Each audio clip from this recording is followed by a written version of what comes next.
Hey everybody, it's Angelo with Angelo's Workbench. Welcome back to video number 2 in the Revell Foose Ford FD100 video series. I'm going to call this one the Painting Special because we are doing lots of painting. There you'll see my plastic coat primer that I'm using on the body.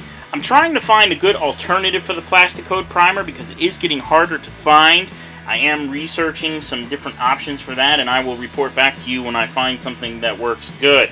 But for right now, what we're going to do is we're going to get the body in primer, then I'm going to detail the center of the wheels, then we're going to do a nail polish little tutorial here in this video today, and then we're going to paint a whole bunch of parts and start getting ready to do some assembly on the fantastic chassis for this Revell Foose Ford. So as I said, I am detailing the center of the wheels with Tamiya XF56. It's like a dark graphite gray. I forget the exact name of the color. I'm going to use that for all the trim on the car as well. So we're detailing the wheel centers, the chrome. There's not going to be any chrome on the truck. It's going to be all this XF56 color. So then we're going to mix up some nail polish, and I'm going to show you how I do that right here. I'm taking a Sinful Colors. This is one of my favorite ones. It's actually a beautiful yellow. It has a very nice metal flake in it. Almost a gold metal flake mixed in with yellow. It's very, very nice. And I'm a big fan of nail polish because the metal flake is very small and it's to scale for quarter scale cars. I think that regular metal flake paint, some of the metal flakes are just a little too large. So I've dumped the nail polish bottle in there, and I'm now going to fill the nail polish bottle with lacquer thinner, shake it all up and dump it in. So we'll essentially have a 50-50 mix. I then do add a little bit more lacquer thinner after so that we get to almost like a 60-40 mix. Nail polish is very thick, and you want to try and make sure that you're not going to have any spitting coming out of the airbrush. It's a fine line mixing paint. You don't want it too liquidy so that it runs really easy, and you don't want it too thick so that it spits onto the surface and you end up with a textured finish. So now I'm going to dump that lacquer thinner in there, and I've noticed that there's a little bit left over in the bottle, which is fine because I'm going to put some more lacquer thinner in anyway, and I will just put some lacquer thinner in there, we'll mix that up, and then it will be done. Then we're going to move on to shooting the body with the yellow. I do need to give a shout out to some friends I made while I was on vacation in Jamaica.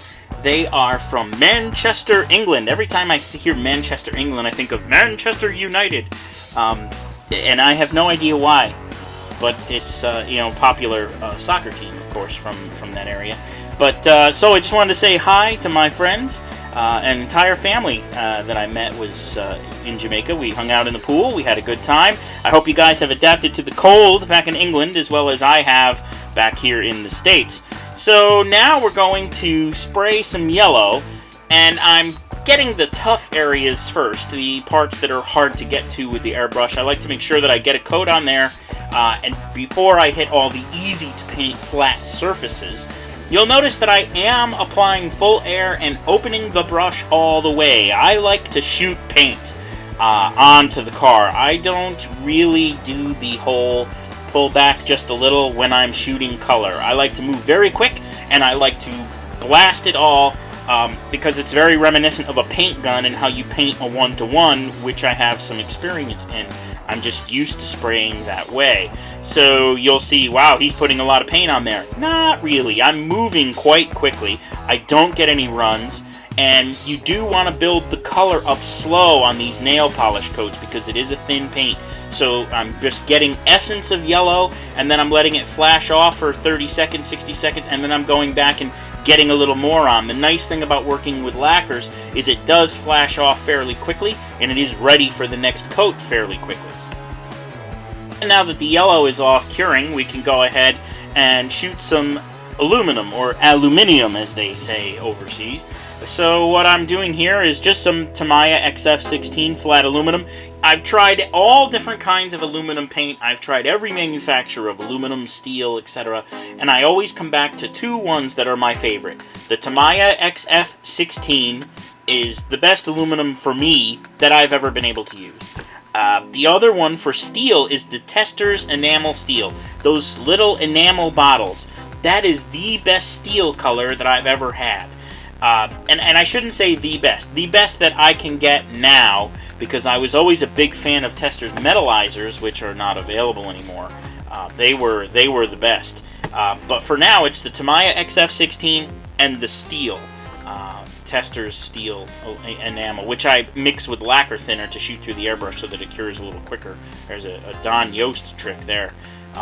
So now what I've done is I've painted one side with it stuck to the masking tape. Then I let it cure. I actually use a food dehydrator. I put it into a food dehydrator for 10-15 minutes. Bam, the part's cured. I bring it out. I flip it over and re-stick it to the tape, and then paint the other side. So I get 360-degree coverage without having to fight with chopsticks, wood sticks, little clips, everything, because some parts just don't hook up to clips all that easily.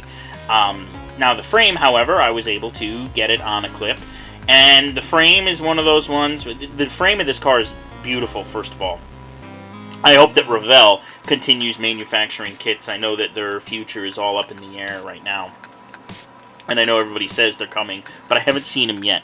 I hope that they continue to make these kits, because these kits are fantastic. This kit, especially this Revell Foose, is one of my favorite Revell kits. The chassis is beautiful, the detail's incredible, the motor's fantastic, the proportions on the truck body are second to none. I mean, it was designed by Chip Foose. I mean, he is a mastermind when it comes to the flow of lines and how to make something that's already quite beautiful even more beautiful and enhance it with subtle changes. He's a master. So this kit is one of my favorites. So now what I'm doing is I'm spraying the semi-gloss black. This would be Tamiya X18 semi-gloss black. And I'm basically just going to try and get 3 out of the 4 sides first, and then I can double back after it's cured, like I am right now, and get the top. And then it will have full 360-degree coverage. It's always tricky to paint a 3-dimensional object like this. You definitely want to go over it several times. Be sure you don't have any miss spots, because as soon as you put the paint away and clean your airbrush, you'll notice that one spot that's still white or gray because it didn't get a full spray of black, and then you'll be getting the paint out again and going back over it to make sure that it looks good.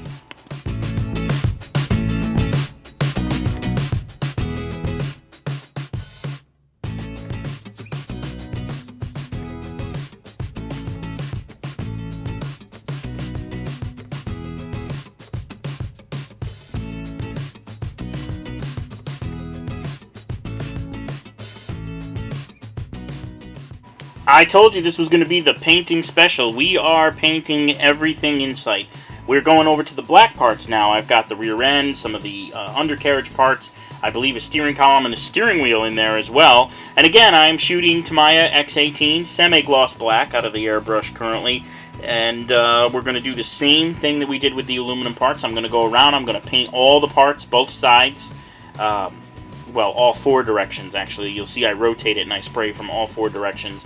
Then I will remove it from the tape after it's cured for 10 minutes or so in the dehydrator, flip the parts over, stick them back onto the masking tape, paint the opposite side again from all 4 directions, and then there's really nothing you can miss. All your parts will be completely painted. There'll be no missing spots. And then afterward, you can either let them air cure and on the tape and just take them off when they're dry, or you can throw them back in the dehydrator for 10 more minutes, and then you've got dry parts. Using the dehydrator and painting parts in this method allows me to paint an entire kit's worth of parts in just a couple of hours, and then I can move on to detailing the parts as I assemble it and move through the construction process. That's the process that I have set out for myself, and that's what works for me. You have to determine for you what kind of build processes are going to work best for you.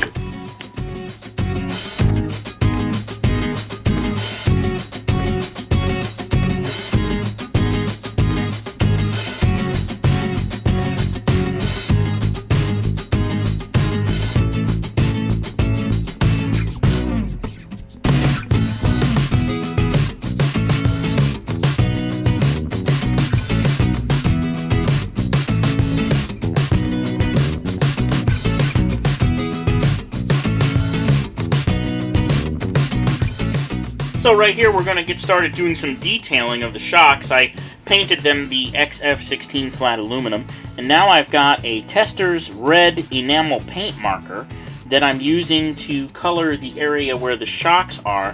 Then what I'm going to do is I'm going to take a little Tamiya Panaline wash and the Panaline accent color in black, and then I'm going to put that on it to fill in the crevices. Now, you have to be very careful with the Panaline accent color because it is enamel based, and if you use it on enamel paint, it can get a little funky.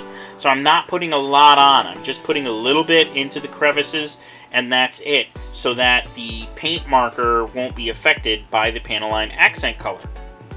After I'm done with this step, then I'm going to detail a couple of parts with the metallic gold so that it gives it a little bit of added detail and interest on the shock.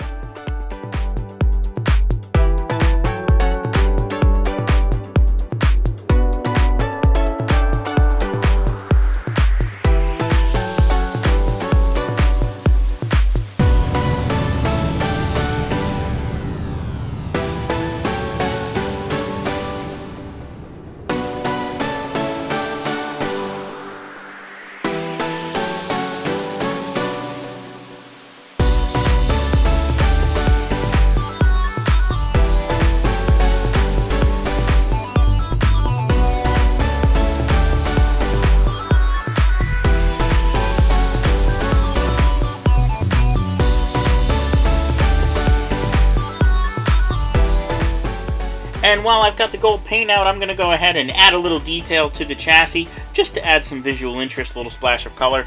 Paint a, I believe it's a brake master cylinder of some type, or something along those lines. Just give it a gold color, adds a little visual interest, and add a detail to the chassis.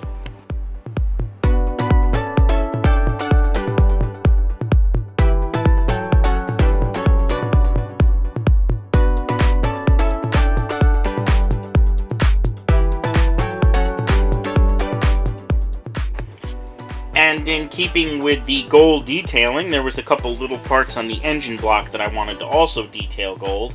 And with that, that's going to wrap up video number 2 in the Revell Foose Ford FD100 video series. I'd like you to go ahead and click on that subscribe button in the upper left-hand corner if you haven't already. I'm also going to have some links to some various other videos here for you to enjoy. I have well over 100 videos on the channel now. Check out my playlists and enjoy. And as always, thank you for tuning in to Angelo's Workbench.